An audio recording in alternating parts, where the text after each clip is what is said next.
www.lapremière.fr. La première. Ce jeudi 16 mars, dans Mieux vaut le savoir, votre santé nous intéresse.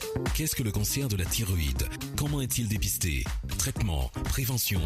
Rendez-vous ce jeudi 16 mars dès 10h avec Federica et le docteur Cyprien Draganescu, spécialiste en médecine nucléaire du CHUM. Toutes vos questions au 63 23 23 sur Martinique la Première. Ce vendredi 17 mars, dès 20h, en télé sur Martinique la Première, retrouvez l'affaire de l'OJAM. On a décidé de m'envoyer structurer l'OJAM qui venait d'être créé. Près d'un demi-siècle après les faits, les témoignages des membres de l'OJAM apportent un éclairage nouveau sur les luttes politiques antillaises. Nous avons commencé à comprendre ce que c'était le colonialisme, à nous considérer nous aussi comme une colonie. Écrit et réalisé par Camille Mauduèche, l'affaire de l'OJAM. Nous étions formés pour être opérationnels. Un documentaire à retrouver ce vendredi 17 mars dès 20h en télé sur Martinique la Première.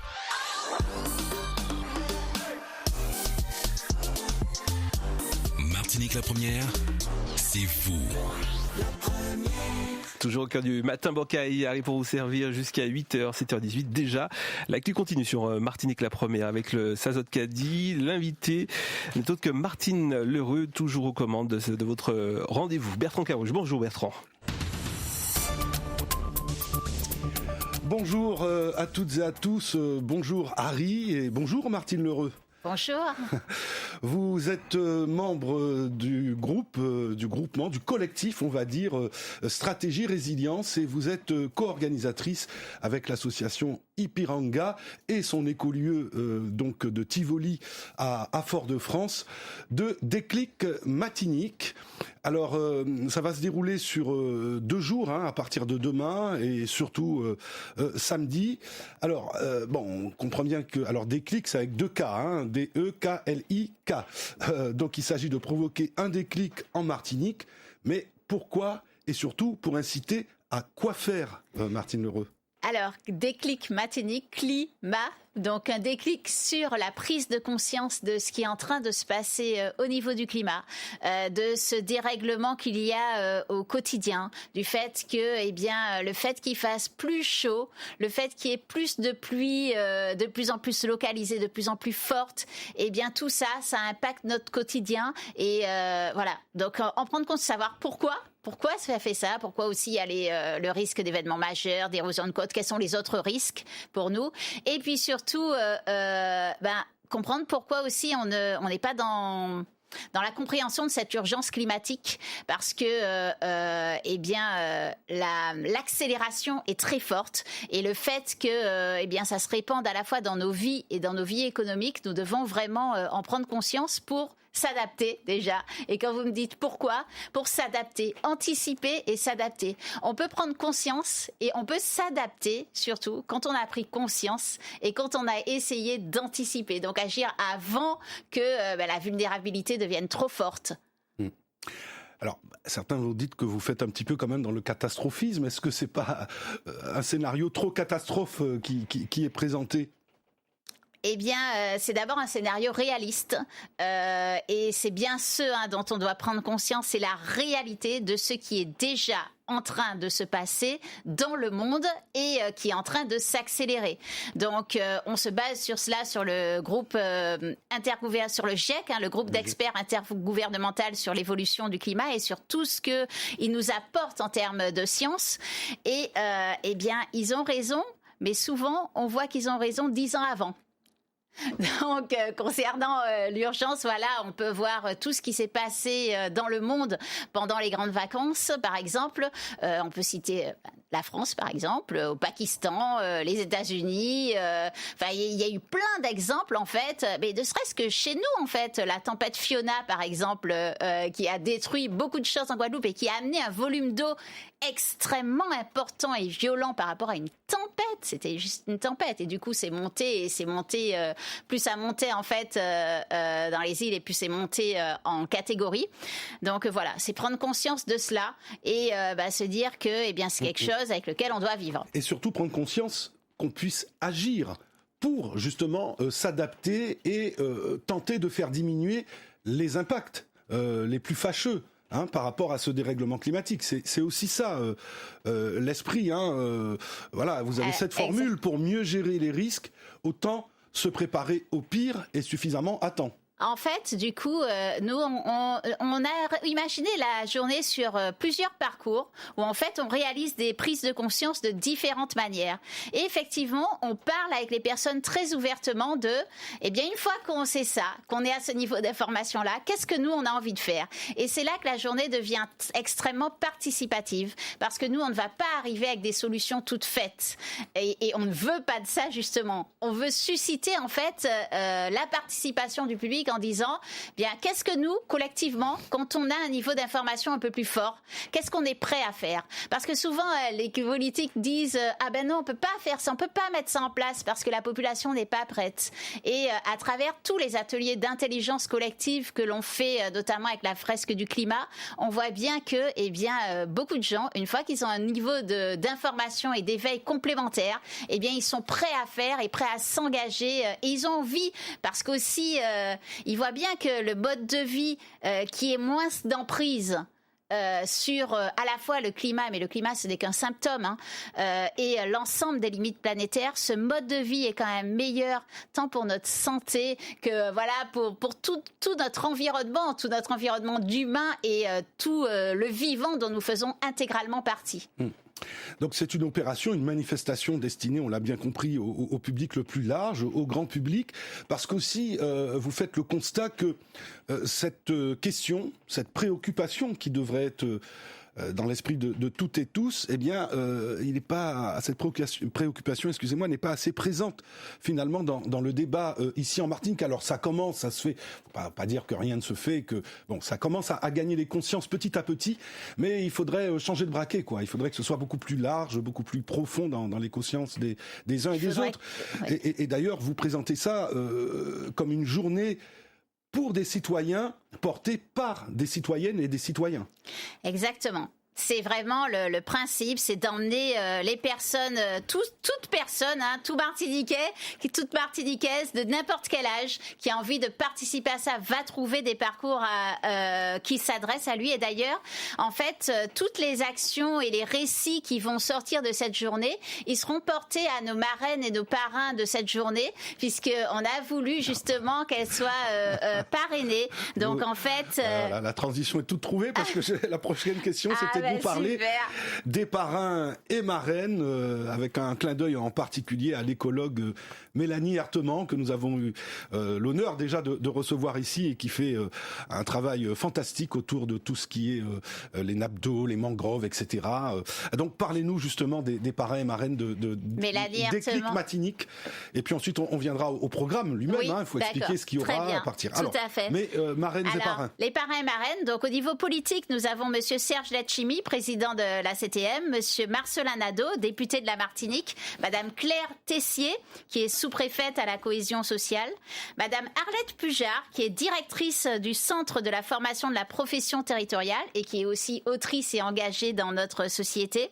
Deux associations phares pour nous et très importantes, madame Rosalie Gachette, présidente de l'Assopamar, et Pascal, qui est cofondatrice de l'association Zéro Déchet Martinique.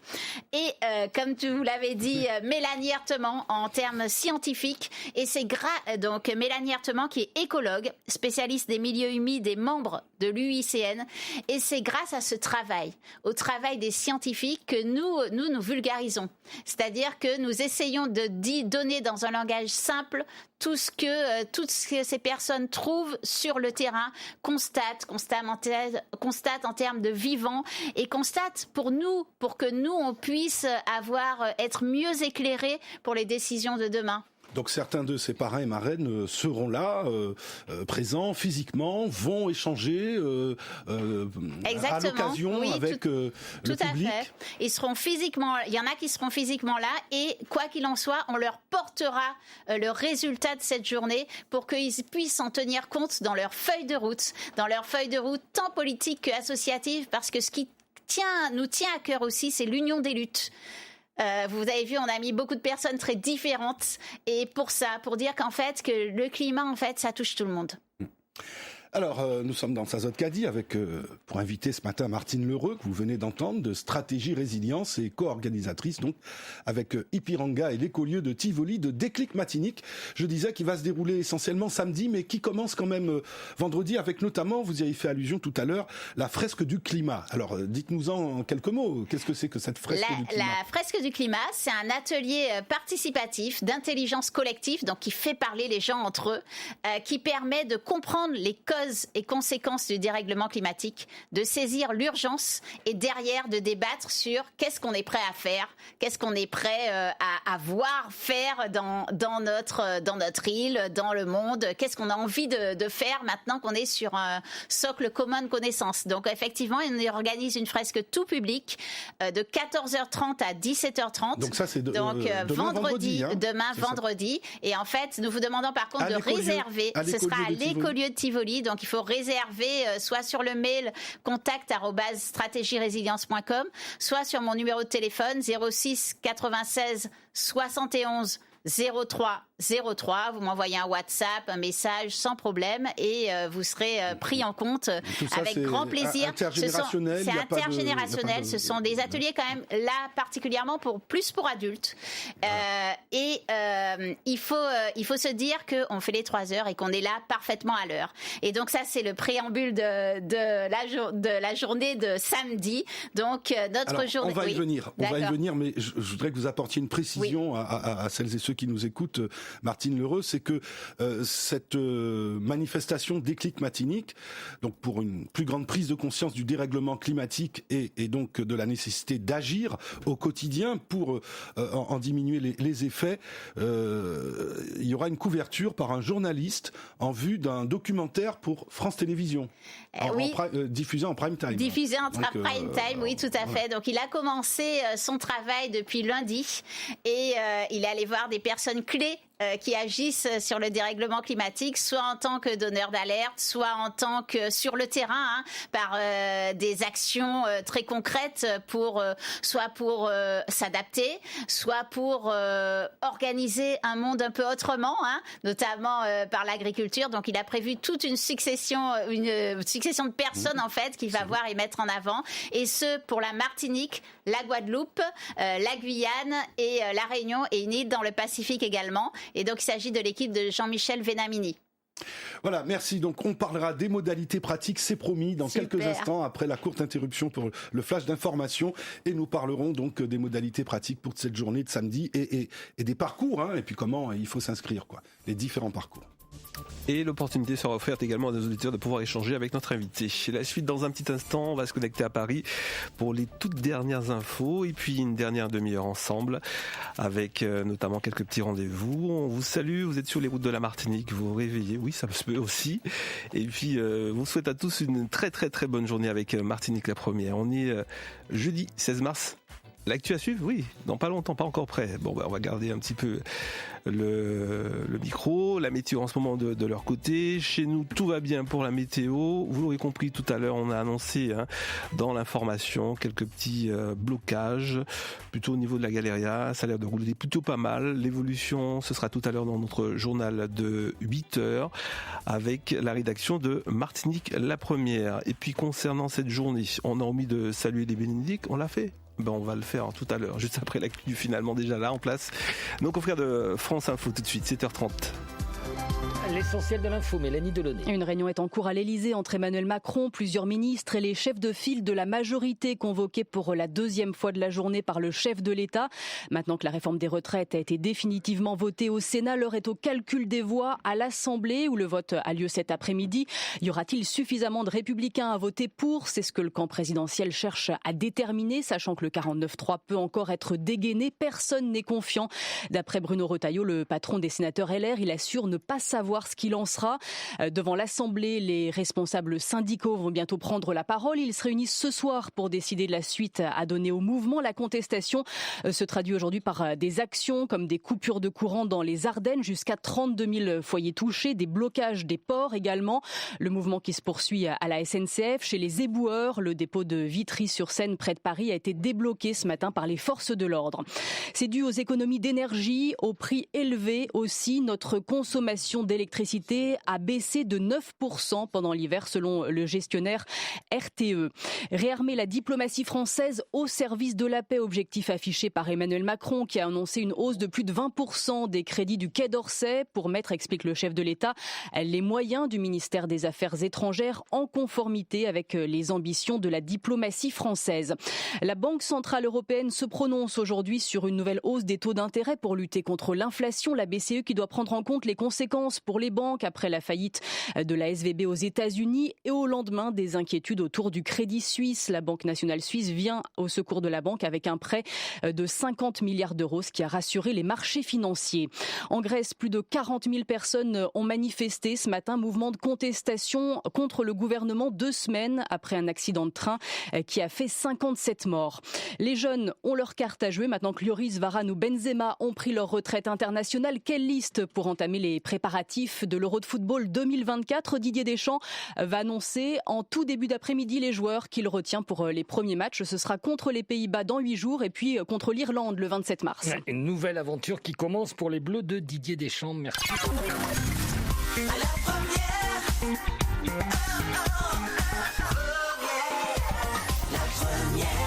Merci à France Info pour les toutes dernières infos. 7h33, suite de notre Sazot Caddy sur Martinique la première avec toujours notre invité Martine Lheureux. N'est-ce pas Bertrand? Ouais. Sazot Caddy, la suite. Toutes vos questions en direct au 63 23 23 sur Martinique la première. Vous pouvez participer à cet échange, vous l'avez compris, en appelant le 0596 63 23 23. Et oui, échange avec notre invité Martine Lheureux de Stratégie Résilience qui organise avec Ipiranga, l'association Ipiranga et l'écolieu de Tivoli à Fort-de-France demain et samedi, déclic matinier qu'on a vu en 2 séquences. D'abord, la fresque du climat qui va se dérouler demain après-midi. On le rappelle en quelques mots, ce dont il s'agit et qu'il faut s'inscrire. Et puis, on reviendra sur le déroulé du programme de la journée de samedi. Mais d'abord, un petit rappel pour la fresque du climat, Martine Lheureux. Donc la fresque du climat, un atelier d'intelligence collective qui permet de saisir les causes et conséquences du dérèglement climatique, en saisir l'urgence et derrière ouvrir les débats. Et donc ce sera de 14h30 à 17h30 à l'écolieu de Tivoli. Donc pour s'inscrire, l'inscription par contre est nécessaire vraiment. Donc il faut m'envoyer un mail à contact@stratégierésilience.com ou un SMS ou un WhatsApp au 06 96 71 03 03. Voilà, et donc samedi, toute la journée avec des ateliers, des parcours différents. Il y en a 6 en tout. Expliquez-nous ça. Alors, en fait, qu'est-ce qu'un parcours? Eh bien, un parcours, ce sera un programme d'abord de sensibilisation grâce à l'atelier de la fresque du climat, l'atelier de la fresque de l'alimentation et également les équipes de Météo France qui seront avec nous, donc pendant une vingtaine de minutes. Ensuite, un moment de conférence interactive ou conte ou théâtre forum avec beaucoup d'interactions avec le public ou alors visite de l'écolieu, visite commentée de l'écolieu en appuyant sur le fait que ce soit un espace et un projet intégré et également en appuyant sur l'après-midi sur les plantes non conventionnelles, c'est-à-dire nos plantes rasiers qu'on peut manger en gros.